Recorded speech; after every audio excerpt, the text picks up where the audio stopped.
Soy el doctor Horacio Difonso y en esta clase me voy a referir a la polimialgia reumática y a la arteritis de células gigantes. Comenzamos enunciando un caso clínico.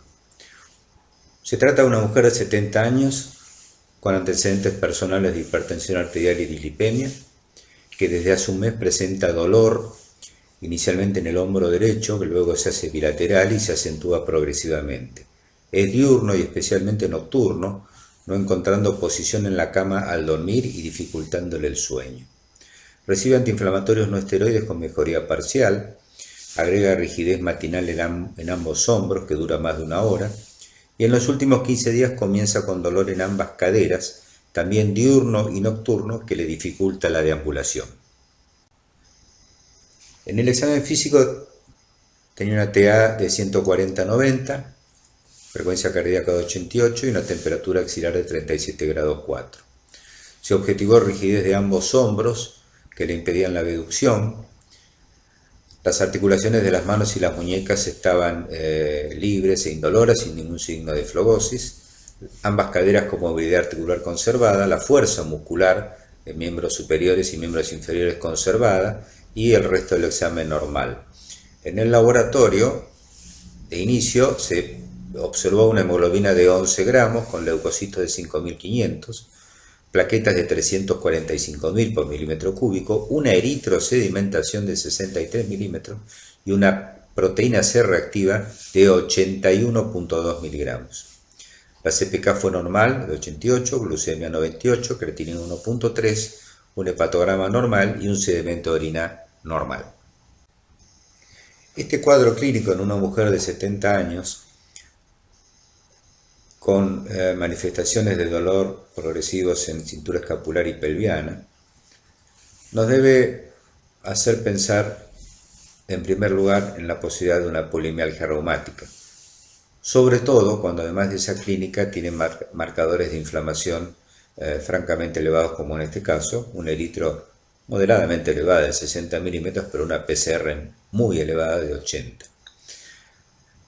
La polimialgia reumática es una enfermedad reumática bastante frecuente que afecta sobre todo a personas mayores de 50 años y se caracteriza por dolor y rigidez persistente en los hombros, en la mayoría de los casos, en el cuello y en la cintura pelviana, en un porcentaje también importante de más de la mitad de los pacientes. La mitad de los pacientes además suelen tener síntomas sistémicos, tales como fiebre, astenia, anorexia y pérdida de peso. Algunos pacientes, con menor frecuencia, tienen compromiso distal, o sea, no proximal, como artritis periférica generalmente asimétrica y no erosiva, puede tener síndrome del túnel carpiano y, como dato semiológico a veces trascendente, puede observarse edema en el dorso de las manos, menos frecuentemente de las muñecas o de los pies. El comienzo de esta entidad puede ser brusco o lento y progresivo. Algunos pacientes que tienen comienzo brusco nos refieren exactamente el día y a veces hasta el momento del día en que comenzó el problema en forma rápida, y de ahí en más se hace progresivo.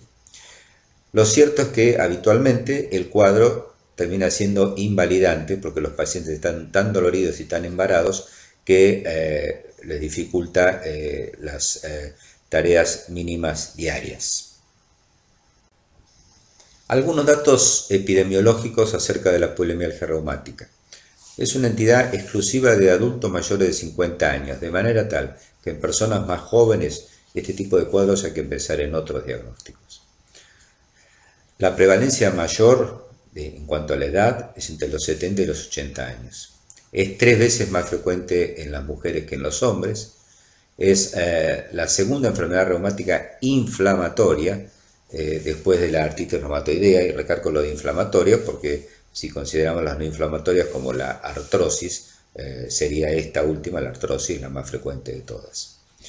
La polimialgia reumática tiene una ligazón importante con la arteritis de células gigantes, como veremos más adelante. Ahora, la polimialgia reumática es 3 veces más frecuente, más común que la arteritis de células gigantes. Y fíjense, los pacientes con arteritis de células gigantes, que después veremos, la mitad de ellos tienen manifestaciones clínicas de polimialgia reumática. Si lo vemos desde el otro lado, los pacientes a los que uno les diagnostica polimialgia reumática, solo el 10% tienen clínica y confirmación de arteritis de células gigantes.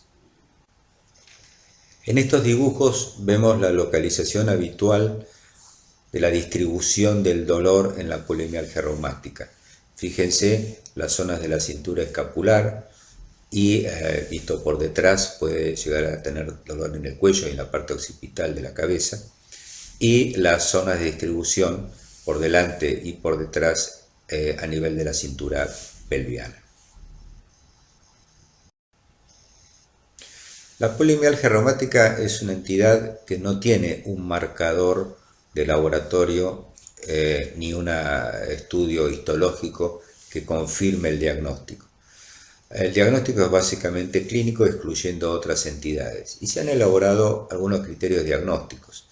Estos son los criterios diagnósticos originales, bastante antiguos, del año 84, que en mi opinión son los más útiles en la práctica, porque incluyen, como vamos a ver, la respuesta rápida a dosis baja de corticoides. Existen criterios más modernos, pero creo que estos son los que más representan cómo se presenta esta enfermedad y cómo la diagnosticamos. Fíjense, dolor que persiste por un mes, eso es importante porque hay dolores que pueden ser muy parecidos pero desaparecen rápidamente, esos no son polimialgia reumática, y que compromete dos de las siguientes áreas: cuello, hombros, cintura pelviana.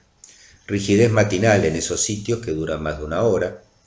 La respuesta, como les decía, una respuesta rápida a dosis menores a 20 miligramos o como máximo 20 miligramos de prednisona. Esto es muy importante cuando ustedes vean pacientes con polimialgia reumática y le administran los corticoides a esta dosis, no más de 20 miligramos, la respuesta es generalmente muy rápida y muy favorable. O sea, en 24 o 48 horas el paciente que estaba prácticamente invalidado pasa a tener una mejoría espectacular. Ausencia de otras enfermedades, como artritis reumatoidea, como enfermedades del tejido conectivo, como enfermedades neoplásicas, etc. O sea, diagnóstico de exclusión. Edad mayor a 50 años, ya dijimos que en pacientes más jóvenes no se presenta. La eritrosedimentación, que tiene elevada en la mayoría de los casos, por lo menos de 40 milímetros, generalmente está más elevada, 60 milímetros como nuestra paciente, 80 y a veces más de 100 milímetros. Según estos criterios del año 84, todos estos elementos deben estar presentes para que uno pueda formular el diagnóstico de polimialgia reumática. Recalco, porque en la práctica es realmente muy útil, la respuesta espectacular a dosis bajas de corticoides. Había mencionado un dato semiológico que en la polimialgia reumática se ve con bastante frecuencia, que es el edema del dorso de las manos, eventualmente de la zona de la muñeca y en parte de los dedos. Fíjense como en esta foto, que se ven manos edematosas. Este edema no es inflamatorio, no se acompaña de signos de flebosis, pero sí es un edema foveolar, o sea que deja signo de la huella o godet, por eso se denomina pitting edema, y es bastante frecuente, generalmente simétrico, en la polimialgia reumática, y es mucho más frecuente en las manos que en los pies. Durante un tiempo se ha especulado o se ha discutido dónde se origina el dolor en esta entidad, si era un dolor de tipo muscular, si se originaba en estructuras periarticulares o en la misma sinovia articular. Pues con estudios ecográficos primero y luego de resonancia magnética se comprueba que las zonas alteradas, inflamadas, están realmente en las articulaciones y en estructuras periarticulares. En particular, la bursitis subacromial o subdeltoidea se observaría en todos, en el 100% de los pacientes con polimialgia reumática. Esto hay que recordarlo porque en casos que no sean tan claros en el diagnóstico, comprobar una bursitis subacromial o subdeltoidea con resonancia o con ecografía avala el diagnóstico de polimialgia reumática. Como hemos dicho, el diagnóstico de polimialgia reumática es clínico y con marcadores de inflamación y descartando, o sea, excluyendo otras entidades que pueden ser parecidas. Sobre todo al comienzo, la artritis reumatoide puede tener manifestaciones clínicas muy parecidas. Como sabemos, en esta entidad seguramente el compromiso es más distal que proximal, pero bueno, el dolor en las manos y a veces la hinchazón de los mismos, y sobre todo si es en la zona de la muñeca, sumado a las manifestaciones generales, pueden hacer pensar en esta entidad. Y como al principio sabemos, la artritis reumatoidea en los primeros 6 meses puede tener marcadores negativos, tanto factor reumatoideo como anticitrulina, bueno, se presta el diagnóstico diferencial. La fibromialgia, entidad discutida en cuanto a su existencia, da cuadros muy parecidos de dolores generalizados, a veces invalidantes, pero se ve en gente más joven, sobre todo en mujeres jóvenes, y además no se acompaña de alteraciones inflamatorias como eritrosedimentación acelerada y proteína C reactiva alta, como sí tiene la polimialgia reumática, porque la fibromialgia se considera un trastorno más funcional que orgánico. Bueno, hablando de pacientes añosos, la osteoartritis o artrosis puede dar manifestaciones parecidas. Existe un síndrome poco frecuente que tiene una sigla, un acrónimo se llama el síndrome RS3PE, que es sinovitis remitente simétrica seronegativa con pitting edema, o sea, con edema foveolar, que algunos consideran una variante o algo muy parecido a la polimialgia reumática. Son pacientes que tienen manifestaciones clínicas parecidas y este pitting edema se observa justamente en las manos, con edema del dorso de las manos. O sea, es muy parecido. Lo que ocurre es que este síndrome con frecuencia es un síndrome paraneoplásico. Bueno, las displasias de células plasmáticas, como el mieloma múltiple, por sus dolores óseos, puede ser parecido. Lo mismo que neoplasias generalizadas. Existen cuadros de polimialgia reumática o polimialgia reumática símil que también son paraneoplásicos, o sea que a veces en un paciente que tiene un cuadro muy característico de polimialgia reumática, pero no tiene la respuesta esa espectacular que mencionaba a dosis baja de corticoides, uno puede pensar o considerar la posibilidad que se trate de un síndrome paraneoplásico. La endocarditis infecciosa, con su cuadro febril, su astenia, su adinamia, sus dolores articulares generalizados, puede prestarse a confusión. También se acompaña habitualmente de marcadores inflamatorios, pero habitualmente tiene otras características y otros hallazgos semiológicos que la diferencian. Y ya hemos mencionado que la arteritis temporal es una entidad muy emparentada con la polimialgia reumática y ambas entidades pueden coexistir. Vamos a analizar ahora otro caso clínico. En este caso una mujer de 57 años, también con antecedentes de hipertensión, que hace un mes comienza bruscamente con edema y dolor en ambas manos, acompañada de rigidez matinal que dura 2 horas, simultáneamente decaimiento general y fiebre vespertina de hasta 37 grados y medio. Recibe antiinflamatorios por vía oral con respuesta parcial y desde hace una semana tiene dificultad en ambas manos para realizar movimientos. Al examen físico, la temperatura axilar es de 37 grados y medio, 140-90 de TA, tiene edema caliente con godet, blando y doloroso en región extensora de ambas manos, con limitación de movimientos. Tiene dolor en las articulaciones metacarpofalángicas e interfalángicas proximales. El resto del examen físico era normal. En el laboratorio, 32% de hematocrito, 10 gramos de hemoglobina, 8.900 glóbulos blancos, plaquetas normales, eritrosedimentación de 55 milímetros, PCR de 66, TSH normal, CPK normal, creatinina de 1, glucemia 87, un factor reumatoideo negativo y anticuerpos antipéptidos citrulinados también negativos. Una radiografía de manos mostró articulaciones normales, sin erosiones, y una ecografía de las manos mostró una tenosinovitis extensora en ambas manos, con sinovitis de metacarpofalángicas e interfalángicas proximales. Estas son las fotos de las manos de la paciente.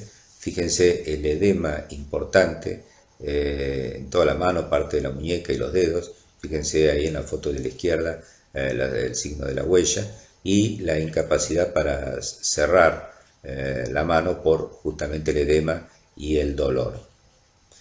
Claro, en una paciente con estas características de un mes de evolución y compromiso distal, con rigidez matinal de 2 horas, uno podría pensar y debería hacerlo y descartar en primer lugar a la artritis reumatoidea. Recordamos que tiene los 2 marcadores negativos, pero también hay que acordarse que en los primeros meses de evolución de una artritis reumatoidea los marcadores pueden ser ambos negativos, tanto el factor reumatoideo como los anticuerpos anticitrulina. Sin embargo, este aspecto de las manos, con tanto edema, en este caso tenían algo de flebosis como se relató en la historia, no es común para nada en la artritis reumatoidea y sí es sugerente este edema doloroso con incapacidad funcional de polimialgia reumática.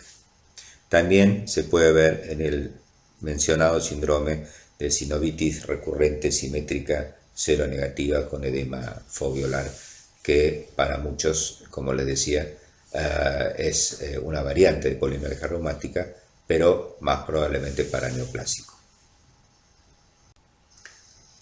Bueno, en esta paciente se pensó entonces en el diagnóstico de polimialgia reumática con estas manifestaciones clínicas. Se inició tratamiento con prednisona 20 miligramos por día y tuvo una mejoría muy significativa del cuadro a las 72 horas de comenzado el tratamiento. La paciente ya no sentía dolores, podía cerrar las manos y empezaron a disminuir rápidamente esos edemas. Continuó igual dosis 6 semanas, o sea 20 miligramos por día, y después se inició una disminución progresiva. A los 6 meses estaba asintomática y se logró suspender el tratamiento.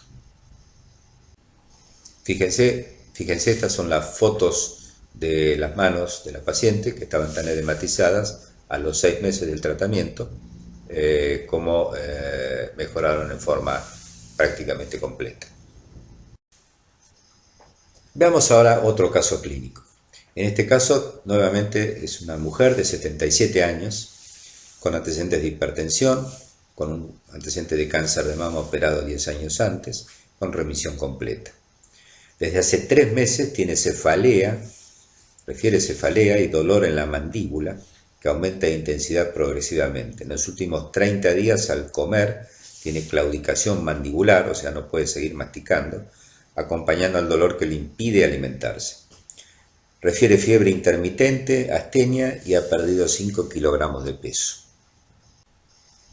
En el examen físico, esta paciente está lúcida con 130/70 y 84 por minuto, está febril al momento del examen, tiene dolor maxilar con la apertura y cierre de la boca, tiene un examen neurológico normal, se oculta un soplo sistólico 2/4 en foco aórtico de tipo eyectivo, tiene la cicatriz de la mastectomía izquierda. El resto del examen físico es normal, salvo que en el fondo de ojo se ve un leve estrechamiento arterial con papila normal. En el laboratorio, fíjense, tiene anemia, 9.7 gramos de hemoglobina, 8.500 glóbulos blancos, plaquetas aumentadas, 510.000 por milímetro, creatinina 1.1, glucemia 119 y una eritrosedimentación de 130 milímetros con PCR de 109 y una ferritina de 1388. El ecocardiograma solo evidenció una esclerosis valvular aórtica con función sistólica normal. Bueno, el cuadro clínico de esta paciente es muy compatible con la arteritis de células gigantes, que es una vasculitis de vasos grandes, una de las 2 vasculitis de vasos grandes, junto con la arteritis de Takayasu, que es mucho menos frecuente. Esta arteritis de células gigantes, que como dijimos está emparentada clínicamente y patogénicamente, según algunos expertos, con la polimialgia reumática, también se conoce como arteritis de Horton por quien la describió en 1932.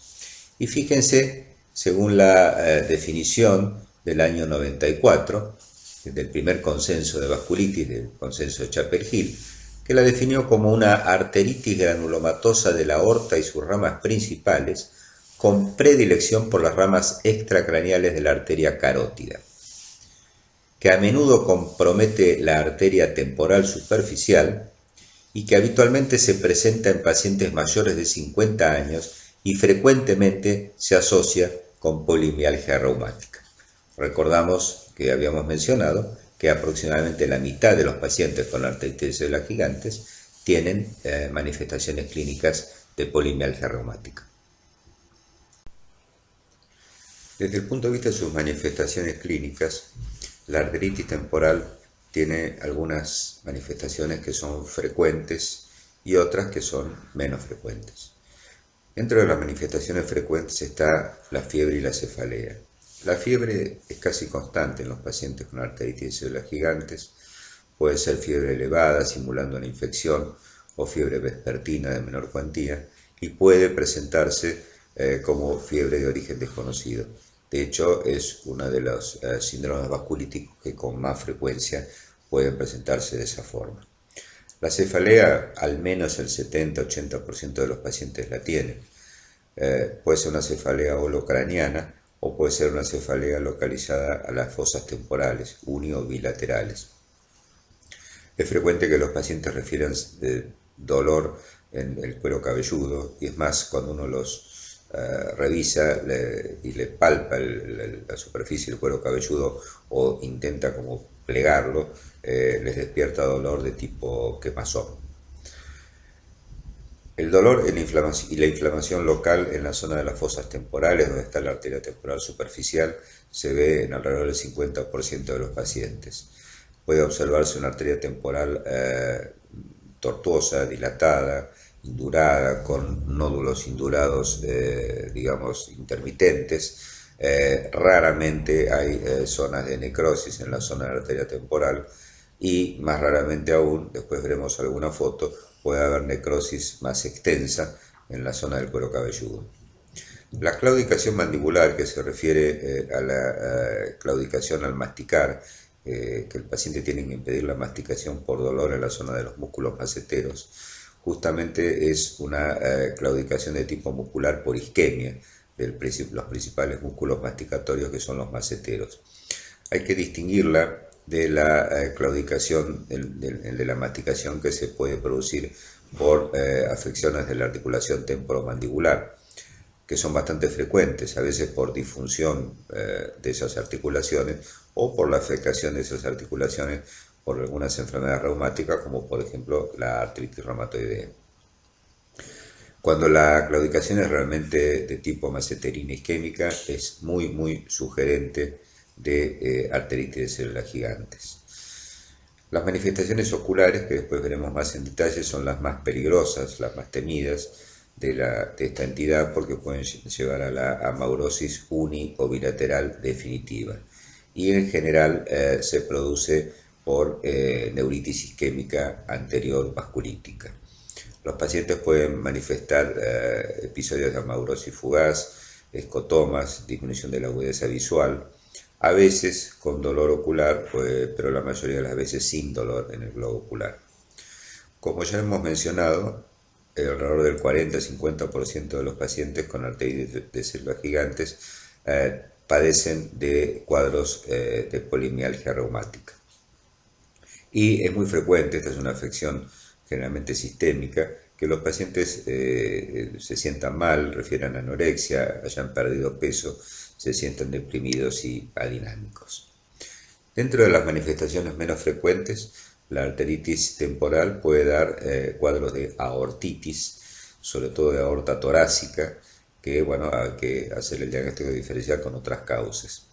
Es rara la claudicación de miembros superiores por isquemia. Puede dar dolor, isquemia y hasta necrosis de la cavidad oral, entre ellas necrosis de la lengua, por afección vasculítica de las arterias de la zona. No está muy claro por qué, pero si bien la arteritis temporal suele tener, como dijimos, predilección por la arteria temporal superficial, Es raro que dé afección de arterias intracraneanas o de las carótidas mismas, y por lo tanto son raros los cuadros de isquemia cerebral. No es frecuente como causa de accidente cerebrovascular. Puede dar neuropatía periférica, en general no suele ser el cuadro dominante, pero algunos pacientes se manifiestan con síntomas sensitivos y mucho menos frecuentemente motores por esta entidad. En ocasiones, pero son casos de excepción, da lesiones ocupantes de espacio de tipo tumoral, no neoplásicas, localizadas a ciertos lugares, como puede ser arteritis de células gigantes en las mamas o en alguna de ellas, o en los ovarios. Y una manifestación a destacar, porque si bien no es frecuente, no es tan infrecuente y es menos conocida que esta entidad puede dar, que es que los pacientes se quejen de tos. Y la tos se supone que se produce por arteritis de las arterias bronquiales. Como digo, no es una manifestación muy frecuente, pero algunos pacientes dentro del contexto clínico sugerente de artritis temporal refieren tos, generalmente es una tos seca, y ocasionalmente es la forma de comienzo de los síntomas de los pacientes. En definitiva, la artritis de células gigantes y la polimialgia reumática serían parte de una misma enfermedad con variantes clínicas, que por un lado sería la arteritis craneal con manifestaciones de isquemia en las zonas de las ramas de la carótida, sobre todo la temporal superficial. La otra posibilidad es que tenga arteritis con manifestaciones del sistema de respuesta inflamatoria sistémico, básicamente que los pacientes tengan fiebre o se presenten como fiebre de origen desconocido. Otro grupo de pacientes se presentan como arteritis de grandes vasos, sobre todo aortitis y sobre todo la aorta torácica en gente mayor de 50 a 60 años. Ya vamos a ver que la aortitis en gente más joven puede ser otra vasculitis. Y algunos pacientes se presentan con polimialgia reumática aislada sin manifestaciones clínicas de arteritis de células gigantes.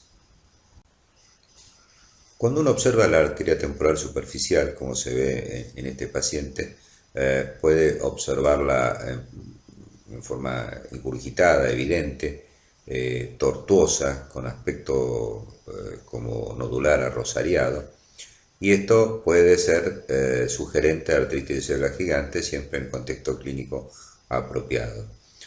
Puede ser doloroso este trayecto a la palpación o no doloroso, puede o no tener pulsaciones, puede tener el pulso arterial correspondiente presente o estar ausente.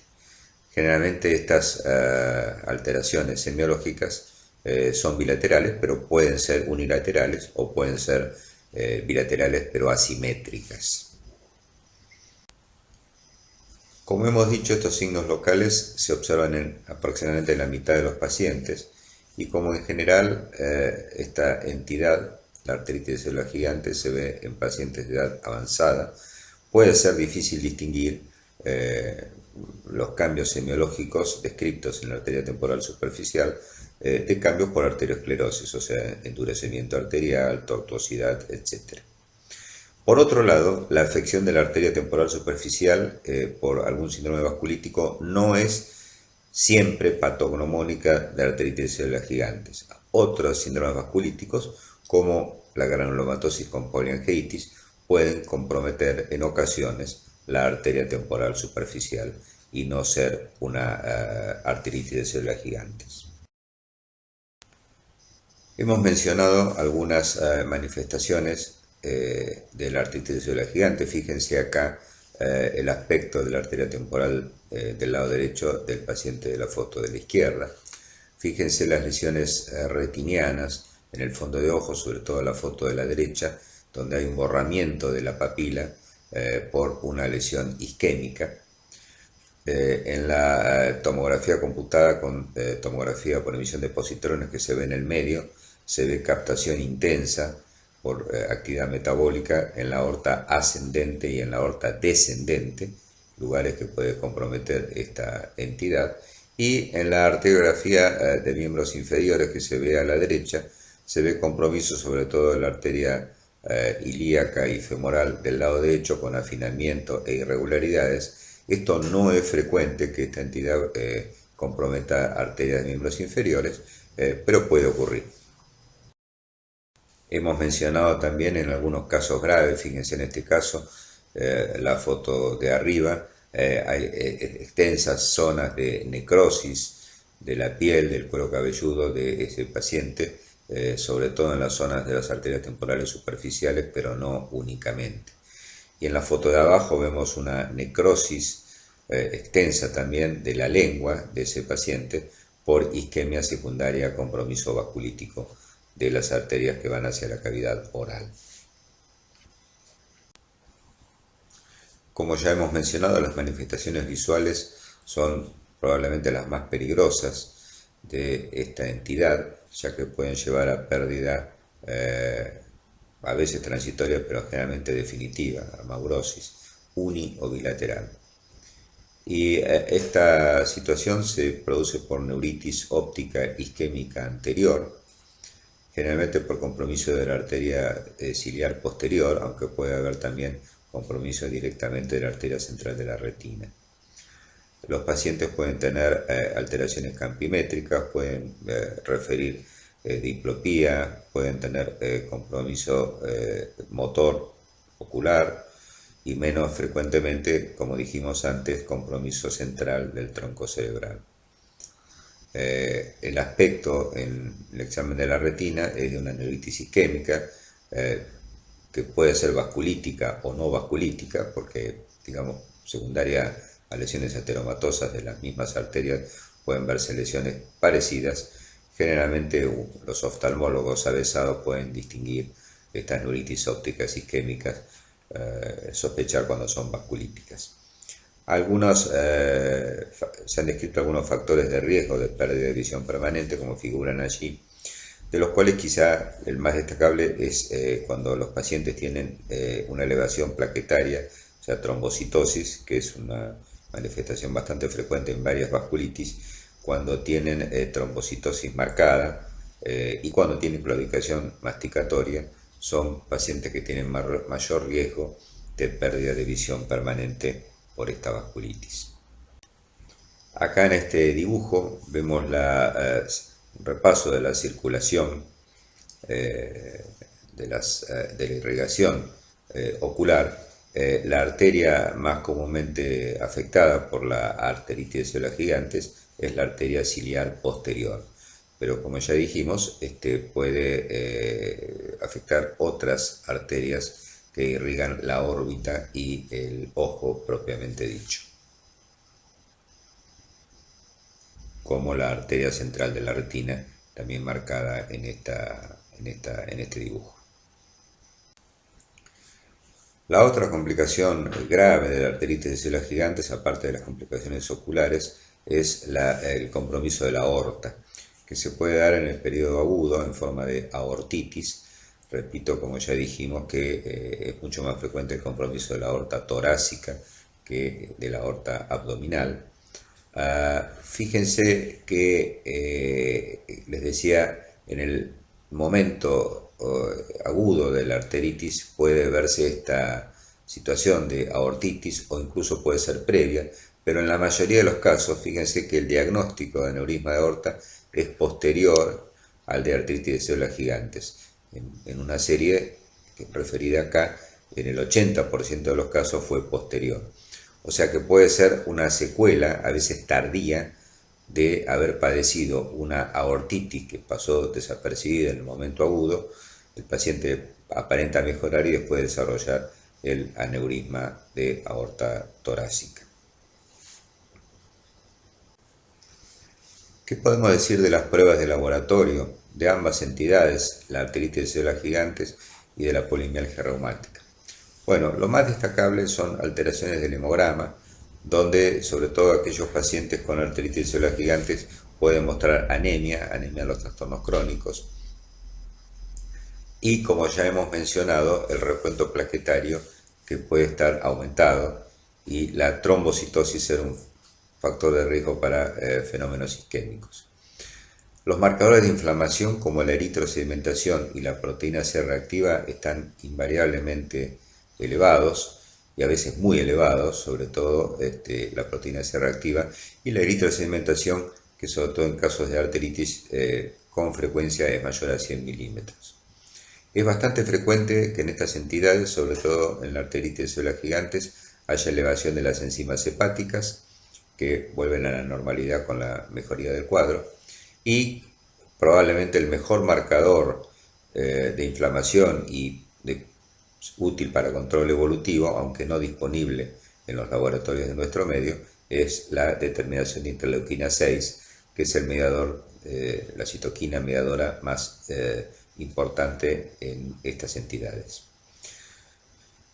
Aparte de los estudios de laboratorio, los estudios de utilidad son algunos estudios por imagen y finalmente el diagnóstico definitivo de la arteritis temporal es con la biopsia de la misma, de la biopsia de la arteria temporal, de la cual vamos a hablar seguidamente.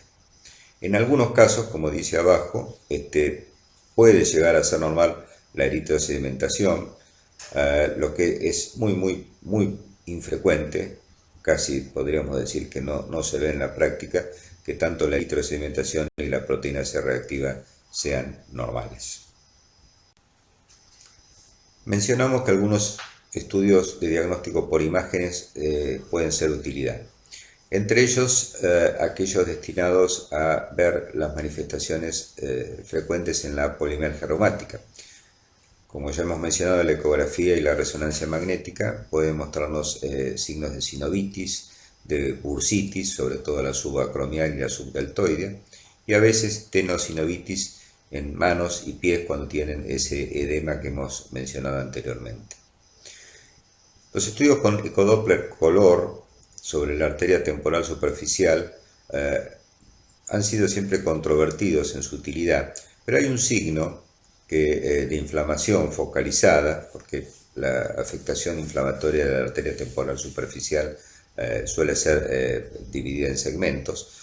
El signo del halo o el halo oscuro que rodea la arteria, para la mayoría de los expertos es, en el contexto clínico apropiado, casi diagnóstico de arteritis de células gigantes, y en ocasiones puede, como veremos después, reemplazar a la biopsia, que es el estudio de certeza, o cuando la biopsia es negativa, si tenemos un cuadro clínico absolutamente compatible y un signo del halo bien definido, observado por un observador experimentado, puede alcanzar para el diagnóstico.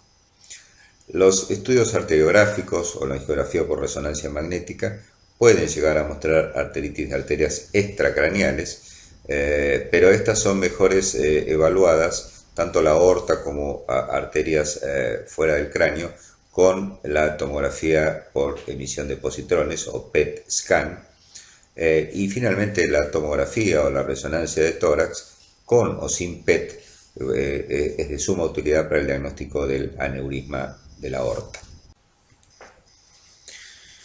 Continuando entonces con la utilidad del Doppler color, que como mencionamos siempre ha sido controvertido, puede ser útil además para guiar la toma histológica de la biopsia arteria temporal en las zonas donde el ecodoppler color señala ese signo del halo. Algunos autores cuestionan la utilidad porque dicen que los Doppler color positivos, que muestran signos compatibles con la enfermedad, se ven solo en aquellos pacientes que ya semiológicamente muestran lesiones nodulares en la arteria temporal. Sin embargo, la visualización, como dijimos, del halo hipoecoico tiene una alta especificidad, aunque no es tan sensible, y para algunos expertos en el contexto clínico apropiado podría ser suficiente, sobre todo si no se puede hacer la biopsia de arteria temporal, podría ser suficiente para hacer el diagnóstico de esta entidad y comenzar el tratamiento. Por supuesto que la realización de este ecodoppler de la arteria temporal superficial tiene que estar efectuado por un observador experimentado, lo cual tampoco es habitual o muy fácil de conseguir en nuestro medio, ecografista con la suficiente experiencia en esta entidad para observar estos cambios en la arteria temporal superficial. Como hemos mencionado, la tomografía computada de tórax y en menor medida la de abdomen pueden ser de utilidad, en parte, como ya dijimos y mostramos, para evidenciar aneurismas. Aunque no esté formado el aneurisma todavía, o no se vaya a formar nunca, fíjense en estas dos imágenes. A la izquierda, la aorta abdominal con contraste. Fíjense que tiene la pared algo engrosada, que significa inflamación de su pared. Esto es parecido a lo que se ve en la arteritis de Takayasu, que afecta más la aorta abdominal que la arteritis de células gigantes. Y a la derecha, fíjense la aorta ascendente y la aorta descendente torácica. Tampoco están dilatadas, no tienen aneurisma, pero fíjense la pared por fuera del contraste, que es el relleno hiperdenso que tienen las arterias.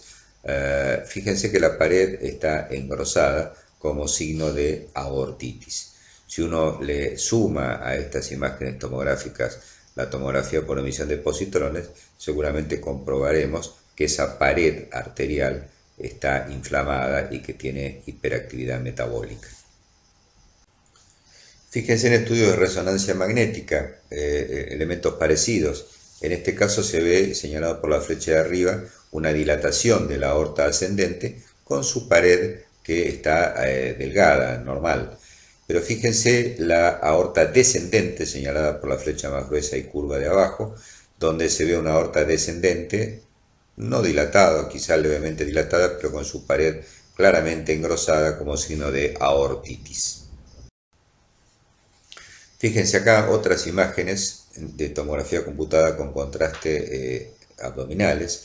Fíjense la aorta descendente, que se ve en ambas fotos por delante del cuerpo vertebral. A su derecha tiene la vena cava inferior y a su izquierda la aorta. Fíjense la pared engrosada que se ve en ambos cortes. Además, en el riñón derecho, esa imagen hipodensa que se ve más grande en la foto de arriba, está mostrando infartos renales. El estudio que hemos mencionado, que es de suma utilidad en esta entidad cuando podemos obtenerlo, porque es bastante costoso y no disponible en todos lados, es la tomografía por emisión de positrones o PET scan combinado con la tomografía computada. Fíjense en estas fotos, las fotos tanto de la izquierda como de la derecha muestran la imagen en cámara gamma de la captación metabólica, que se ve como zonas oscuras en la aorta ascendente, la aorta descendente torácica, la aorta abdominal y las arterias axilares y subclavias, que se ven como esas imágenes oscuras. La imagen cardíaca propiamente dicha, que el relleno de las cavidades cardíacas no es patológico, eso es normal en una tomografía por emisión de positrones. Y las imágenes del centro, fíjense que es con superposición con tomografía computada, que exactamente muestra que las estructuras captantes son las mencionadas, las estructuras vasculares tanto en el tórax como en el abdomen. Otra importante utilidad del PET scan en la arteritis de células gigantes, así como en otras vasculitis de vasos grandes como la arteritis de Takayasu, es en el seguimiento.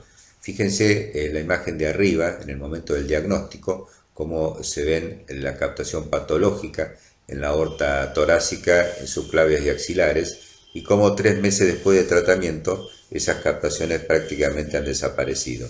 Repito que la captación cardíaca, lo mismo que la acumulación ahí abajo en la zona de la vejiga, son normales, al igual que la captación en el cerebro, por la actividad metabólica del mismo, ya que lo que se administra es fluorodeoxiglucosa marcada. El estudio diagnóstico que certifica la arteritis de células gigantes es la biopsia arteria temporal. Algunas consideraciones con respecto a la biopsia. Es un procedimiento sencillo y seguro que habitualmente no deja ningún tipo de secuela. No olvidemos que es una arteria extracraneana. Cuando uno debió iniciar, lo cual es frecuente, el tratamiento con corticoides, que después detallaremos, y antes de realizar la biopsia, sabemos que durante el primer mes, sobre todo en las primeras 2 semanas, aunque el paciente esté bajo tratamiento corticoideo, no altera la sensibilidad de la biopsia. Es muy importante que la biopsia sea tomada, si es posible, en zonas con alteraciones semiológicas evidentes, pero si en los pacientes que no las tienen, debe tomarse un segmento que debe ser de una longitud suficiente para detectar las lesiones que, como dijimos, son segmentarias, o sea que debe pedirse al cirujano que tome una biopsia de una arteria que sea no menor a 2 a 3 centímetros de longitud. En general se hace biopsia de un solo lado, aunque a veces puede ser negativa. Algunos autores recomiendan la biopsia bilateral, pero en general se hace la biopsia unilateral y en el caso de ser negativa se decidirá biopsiar la arteria contralateral según el caso clínico sea lo suficientemente típico como para aseverar el diagnóstico sin los hallazgos histológicos habituales o proceder a efectuar esa biopsia contralateral, que generalmente no se hace. Otro dato importante es que en pacientes con polimialgia reumática que no tienen manifestaciones sugerentes, no tienen ninguna manifestación sugerente de arteritis temporal, no está indicado efectuar biopsia de arteria temporal. En los pacientes que se hace biopsia de arteria temporal y que tienen solo polimialgia reumática, existe la posibilidad de encontrar lesiones inflamatorias, pero que no cambian el tratamiento ni la evolución, por lo tanto no está indicado biopsiar a pacientes con polimialgia reumática que no tengan manifestaciones sugerentes de arteritis de células gigantes. Con respecto a los hallazgos histopatológicos de la biopsia de arteria temporal, es importante saber que si bien lo clásico es que se encuentre una arteritis o vasculitis de tipo granulomatoso, como se ve en la foto de la derecha, donde incluso se ve una célula gigante de tipo Langhans, pero eso se observa en alrededor de la mitad de los casos. En la otra mitad se ve una arteritis necrotizante con necrosis fibrinoide, como la foto de la izquierda, y también es compatible con una arteritis de células gigantes. O sea, puede encontrarse una vasculitis granulomatosa o una vasculitis necrotizante no granulomatosa en la misma entidad. Hay algunos diagnósticos diferenciales de la artritis de células gigantes que es conveniente mencionar. Uno de ellos, ya dijimos, son los pacientes que solo tienen polimialgia reumática, que en algunos casos puede combinarse con la arteritis y en otros no. La enfermedad de Takayasu, a la cual dedicaremos algunas palabras al final de la clase, es la otra arteritis de células gigantes que puede tener elementos parecidos, sobre todo el compromiso de la aorta, en el caso de la enfermedad de Takayasu, de la aorta abdominal, con predilección. Sin embargo, la arteritis de Takayasu y la de células gigantes se ven en grupos etarios diferentes.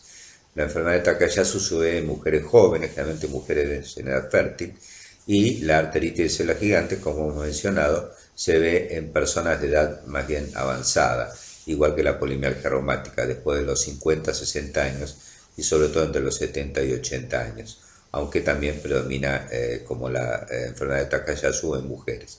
Sin embargo, ese predominio en la enfermedad de Takayasu es abrumador. Prácticamente todas las pacientes son del sexo femenino, no tanto así en la arteritis de células gigantes. Otras vasculitis sistémicas ya hemos mencionado que también pueden comprometer la arteria temporal superficial, entre ellas la granulomatosis con poliangiitis, pero en general tienen sus manifestaciones propias y más características. Los síndromes de fiebre de origen desconocido, bueno, como sabemos, tienen muchas causas. Dentro de los síndromes vasculíticos hay dos que debemos considerar que pueden presentarse de esta forma. Ellos son justamente la arteritis de células gigantes y la panarteritis nodosa. En ocasiones el cuadro es tan agudo y con fiebre tan elevada, en picos acompañados de escalofríos, que el paciente puede parecer tener un cuadro de sepsis o incluso de endocardititis infecciosa. Los cultivos apropiados y demás estudios diferenciarán estas situaciones.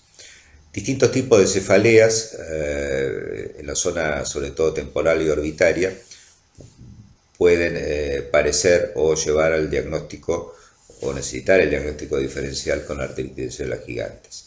El compromiso isquémico ocular, como hemos dicho, puede ser vasculítico o no vasculítico. Existe la neuropatía óptica isquémica anterior no vasculítica. También se ven pacientes de edad avanzada que padecen de ateromatosis.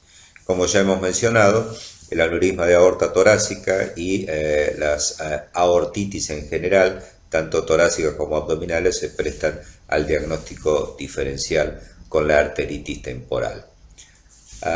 El cuadro que muestro en esta diapositiva no es casualidad, es uno de los autorretratos de Rembrandt. La verdad que no se ve muy bien en la foto. Si uno pudiera mirar el cuadro más en detalle, Rembrandt se dibujaba con la arteria temporal superficial, se pintaba, mejor dicho, con la arteria temporal superficial bastante engrosada y tortuosa, y se dice que sufría de cefaleas, así que para algunos historiadores de la medicina, Rembrandt habría sufrido de arteritis de células gigantes, pero eso no está comprobado. Bueno, para ir terminando, vamos a emplear algunos poquitos minutos finales para la otra vasculitis de vasos grandes, aparte de la arteritis de células gigantes, que es la enfermedad de Takayasu, que fue descrita por un oftalmólogo japonés, acá vemos su foto, en el año 1908. La enfermedad de Takayasu afecta fundamentalmente a mujeres en edad fértil y es mucho menos frecuente que la arteritis de células gigantes.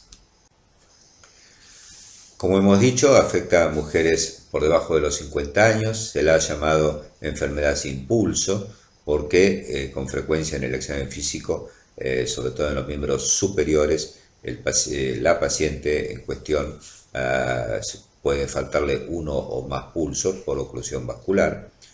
También se la conoce como coartación invertida. Estos pacientes suelen tener dolor en los trayectos arteriales. Es frecuente que causen aneurisma de aorta y a veces causan compromiso en las arterias coronarias. Y uno de los problemas de esta entidad, que pasado el periodo agudo, la cicatrización de las arterias suele dejar estenosis residuales que a veces necesitan tratamientos endovasculares para mejorar el flujo sanguíneo. Fíjense la foto que se observa a la derecha de una angioresonancia señalada por la flecha, una estrechez arterial algo arrosariada en una mujer joven que a veces tiene respuesta inflamatoria, fiebre y dolor en los territorios afectados, es sugerente de esta entidad. En general se acompaña en el laboratorio también, al igual que la arteritis de células gigantes, de marcadores de inflamación como eritrosedimentación y PCR. Se clasifica en 4 tipos, fíjense, tipo 1, 2, 3 y 4, según las arterias que comprometan. La tipo 4, con compromiso de arterias pulmonares, realmente es muy infrecuente dentro de una entidad que en general es infrecuente. Una de las formas de presentación que pertenece, como dijimos, al dolor en trayectos arteriales es el dolor en la zona de las arterias carótidas, lo que se denomina carotidodinia. La carotidodinia, o sea, el dolor carotidio en mujeres jóvenes, debe hacer pensar en esta entidad. Aquí vemos nuevamente imágenes angiográficas. Fíjense la aorta torácica, sus ramas principales, donde se ven zonas de estrechez, a veces segmentaria, que son características de esta entidad, que repito es muy infrecuente. A diferencia de la arteritis de células gigantes, en general no se efectúa biopsia porque la arteria temporal superficial no está comprometida en esta entidad y las arterias que compromete, como la aorta y sus ramas principales, no son pasibles de biopsia. De manera que el diagnóstico es con las manifestaciones clínicas, los marcadores de inflamación y estudios de imágenes que muestren signos inflamatorios en la pared de las arterias comprometidas, todo esto en mujeres jóvenes. Repito que es una enfermedad infrecuente. El tratamiento es similar al de la arteritis escleral gigante y se basa básicamente en el uso de corticoides.